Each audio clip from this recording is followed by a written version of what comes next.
Okay, so here is the drawing that I did in the last video, and I've lightened the pencil lines using a gummy eraser.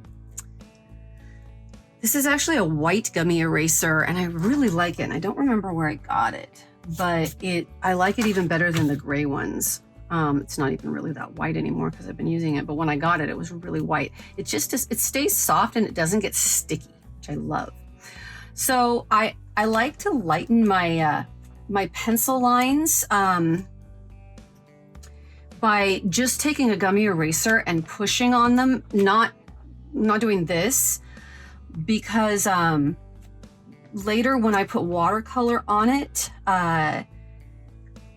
there's no way to get those pencil lines off.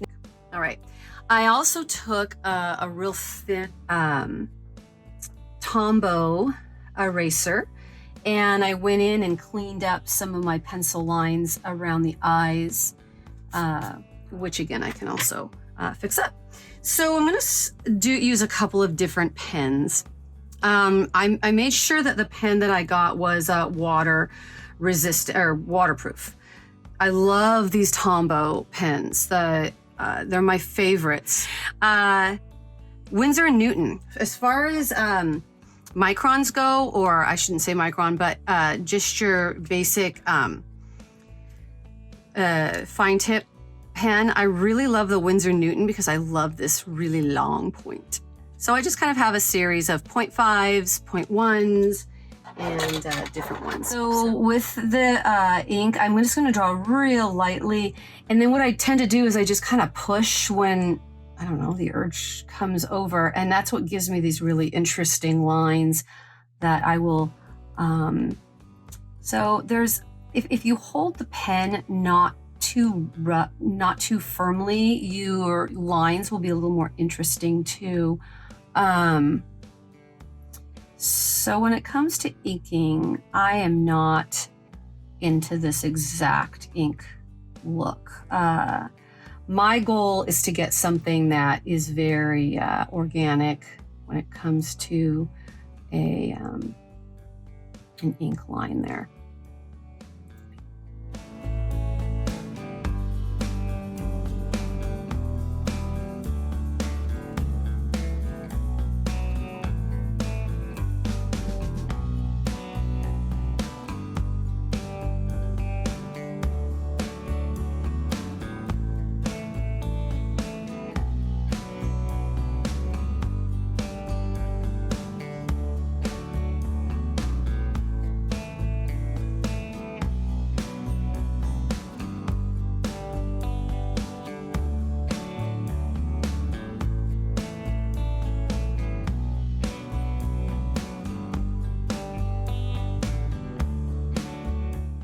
So darkness, I'm looking at just the dark areas because the rest I'm going to do with watercolor.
Part of what makes it interesting.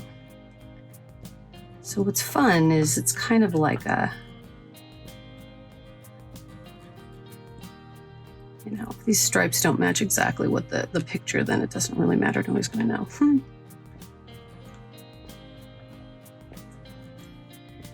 So when I find images to draw, if I haven't taken the picture myself, I use a website called Unsplash, which has copyright-free images. I have so many people have asked me questions when they've seen my artwork and they say, oh, well, did you look at something when you drew that?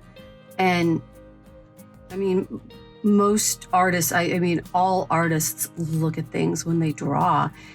It's really, unless it's an imaginative type of drawing where you're drawing a fairy or something that's from your imagination. And even then, people who draw, fantasy types of images will often look at or reference, the fairy has butterfly wings. They'll look at a real butterfly to get an idea of what that looks, the way the wings move. And they'll look at a person to get the proportions of the body right. People who draw have studied by looking at reference, their whole artistic career. That's how we understand how what things look like. It doesn't make you any less of an artist to use reference. And I find it an interesting question, like somehow we're cheating or something if we're looking at a reference. If I can't remember exactly what a tiger looks like. And honestly, remembering what a tiger looks like has nothing to do with being an artist. I mean, I don't have a